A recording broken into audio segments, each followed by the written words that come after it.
So I just be replaced. This game was so close to being a masterpiece, in my opinion. So close. Man, my thoughts. Okay. One, Replace is an amazing game, right? I love the story about how an AI basically is slowly over time connected with other human beings and learning what human is, while also dealing with the fact that yes, his creator is dead and there's no one left but him, basically, inside of the body that he replaced the person in. That's why the game's called Replaced. The twist with him just being a local copy of the actual program Reach that's, wasn't raised with Warren and wasn't raised like, with love and care like Warren and I believe his name's Steven. Yeah, Steven did. It became just cold, calculated, menacing, very like chaotic, and caused a lot of issues in this world. Very interesting stuff, very thought-provoking conversations about what really is human. Like, it's Reach human, even though he is an AI that got put inside a human body? Does that make him human? But the story's great. I have no problem. Well, I do have a problem with story. I do think there needed to be more time with Reach himself, learning more with the people. Like, there's a lot. They're like the arcade girl, dealing with the people, the three top niggas with Tempest, Matriarch, and Ironwood. Those three dudes, dealing with them, having to learn about the customs of the station. And then when everything goes to shit and you see all the murder, the bodies, the just pain and suffering, him having to deal with that is crazy.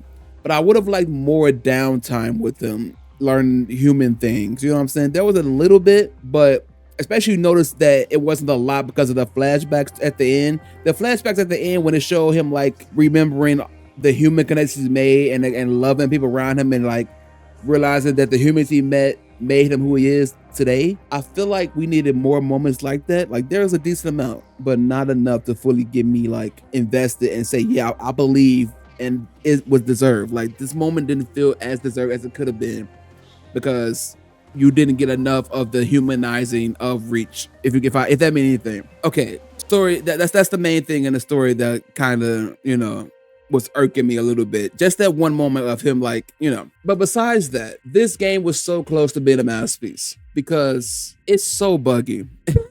Like, it's so buggy. And I know this game was in development for a long time and they had a vision to get it out at some point. By the way, it took me like 15 hours-ish to beat. I was messing up a lot, dying a lot. I'm not gonna lie to you. But it's so buggy. Like, I got random bugs, which is like funny bugs of me like walking into the floor and not being able to get out the floor until I like spam jumped out of it. That's funny bugs. Bugs like with the blur not being properly balanced, like the depth of field blurring was definitely wrong a lot of the time. Like the characters were being cut off. But once again, that's not game breaking bugs. But I did experience a few, and I mean a few game-breaking bugs. Like, one example just recently happened. The final fight sections, right? I'm battling and I die, right? And then you want to go again. You want to get back into it quickly. So you skip the cutscene. It didn't load any of the enemies. Like, I skip the cutscene and nobody's there. And I just hear battle music and that's it. So I have to watch the cutscene again and again and again when you're dying, and it's frustrating. Like, that stuff like that is really fucking annoying. Also, the dynamic camera angles that it tries to have sometimes, it breaks, it glitches, and then you're trying to do a platform jump, because this game is a platform as well, and you can't see where you're actually gonna land at, and it ruins the thing, and you gotta restart. Also, towards the end, in like the final hour of the game, they get really stingy with checkpoints, meaning they want you to go through different gauntlets. And I get it, it's the final tower rush type thing, it's the old school type thing. But the fact that you're also dealing with the bugs on top of that makes it even more frustrating. I am not going to lie. But that's all the like really, really negative. Now I just want to get into the things that I feel like could have made this game even better. This game needs a Disco Elysium update style thing, like a final cut, director's cut, whatever you want to call it. It needs voice acting. I'm sorry, I'm not sorry. Because there are files in this game that are called audio logs with no audio. And I know it could be a design choice, a style choice, and I'm fine with that. I personally would like to see it voice acted eventually. I think there's so much that you can do with Reach being in a human body and still having this monotone, like AI sounding robotic pattern, but not sounding robotic because he's human now. But then when Reach talking to quote unquote Reach, the actual AI, him having to do both roles, the voice actor, I think a lot of great voice acting can be done. There's so many moments in this story where I feel like it's strong, passionate. When he walks back into the train station and sees the massacre, when he's talking with Tempest and the three heads are having a little brawl and one of them get punched in the face and like it looked like it's gonna all turn to shit again. Like there's so many moments like that that I feel like could have been enhanced with voice acting. Also gameplay. Once again, design choice. I get it. I'm not arguing with the design choice. I'm just saying what I personally would have wanted. This game should have been 2 times faster movement wise. Because it looks like it should play faster, but it's more heavy in weight, which I'm fine with the heavyweight games. Like games that have, you know, weight to them are fine. But the movement needed to be faster. Like getting around places just added extra hours that didn't really need to be there. Like I'm pretty sure if you like me, you do all like the most of the side stuff, your gameplay probably took an extra 2 hours because you're just walking back and forth trying to talk to people and find things. Like that's not the fun part about this. You know what I'm saying? The fun part is actually doing it and experience, you know what I'm saying? Experiencing the stories and the side quests and stuff, you know? This game gave me a lot of different emotions while playing it. Just happiness, shock, excitement, because the gameplay is great. I didn't even touch the gameplay. The gameplay is fun. First start off with the platform. The platforming itself is fun. Though it can be frustrating when you press a button like to grab onto a wall with your little pickaxe and it doesn't want to do it for some reason sometimes. I don't know. But it's fun though. Platforming is fun. It's deliberate. The way they did certain platform areas, especially in the tower sequence. The final tower sequence is probably the best part of the game when it came to like action and platforming, obviously. But man, there's a sequence where you're in a room trapped with lightning and you're going up and down the side of these walls trying to dodge the lightning while trying to destroy the generator so you can get out of the room. Amazing room. I wish there was more enemy design though. Like the boss fight was probably the best boss fight. I forgot his name, the commander or something like that, the commissioner. I think it's the commissioner. He's probably the best enemy in the game because he's just so cool and does a lot of different unique things.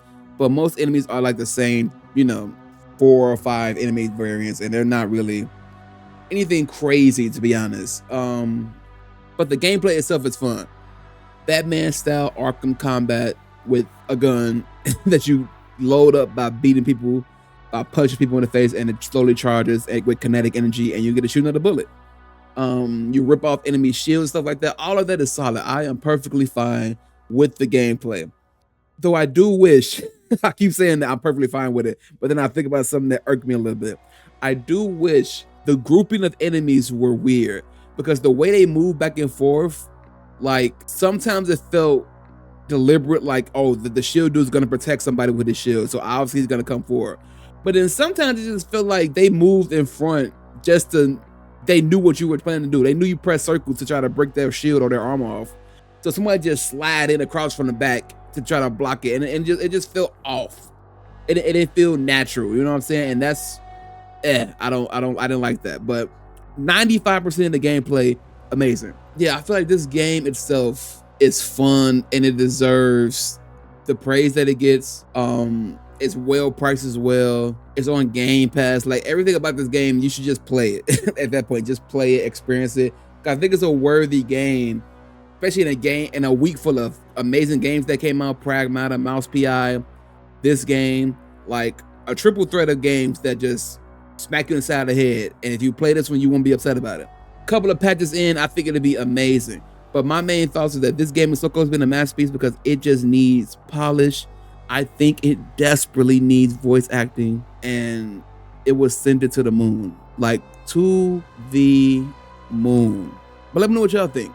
I beat this game, and I give it probably a 7.5 because of my experience with bugs, like frustrating game-breaking bugs that unfortunately has to go into it. Without the bugs, it'll probably be an 8.5, like 8.5, a solid 8.5, because I enjoyed the story, even though a little bit was predictable, but it was still an enjoyable ride. But man, the bugs were just so frustrating, and it's sad because I know this game was in development for a long time. It's beautiful though, graphically, the cinematography of the game, like the lighting. Like there's a fight when you're fighting against a projector and there's shadows in the wall. There's a fight where you're seeing like shadows behind this wall. It's like they do a lot of things with perspective and shadows and lighting. That's moi. You're climbing a tower, you're climbing the building, and you see neon lights and people staring at you climbing up the tower. Great stuff. There's so much great in this game. It's just me. I just feel like it's let down by polish, and I feel like that sucks to say. Like I know people like to skim over that and be like, "Well, it don't really matter. They'll fix it and patch it later. It don't really matter." But for me, my experience matters. Like your first experience matters. Like you can only make a first impression once. I was hyped for this game for a long time, and it lived up to the hype. But man, the polish missed the mark, and I think voice acting, not having voice acting, hurt it. And that sucks to say because I'm not like a person who like 100% cares if a game has a voice acting. If it's a great game, it don't matter. But this type of game, I think desperately needs. It's a heavy narrative game, and the narrative is told in a way that would be so good with voice acting. You know, let me know what y'all think. If you play Replace, if you haven't played Replace, I probably spoiled a little bit of it. I'm sorry if you haven't, but I think you still should play it. Let me know what y'all think. Am I bugging with the whole it desperately needs voice acting? Is that a crazy thing to say? I don't know. Did you have any bugs like I experienced? Probably played it later enough that you got a patch and you didn't really experience most of the bugs that I experienced, but just being stuck in certain places and not being able to progress unless you restart, and then the restart is further back than you thought it was, it sucks. It sucks. But that's it for me. I'm probably gonna play Pragmata some more and Mouse PI, but I'll be back. That's it. That's all. I am out. Peace.